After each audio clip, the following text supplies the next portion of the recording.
بسم الله الرحمن الرحيم. ألف لام ميم.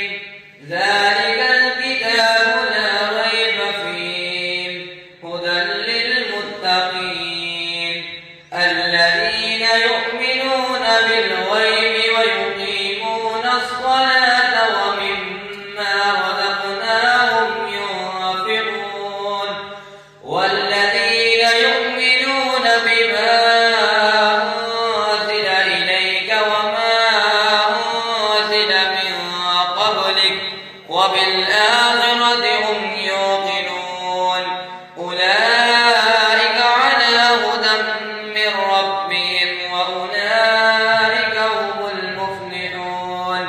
إن الذين كفروا سواء عليهم أنذرتهم أم لم تنذرهم لا يؤمنون.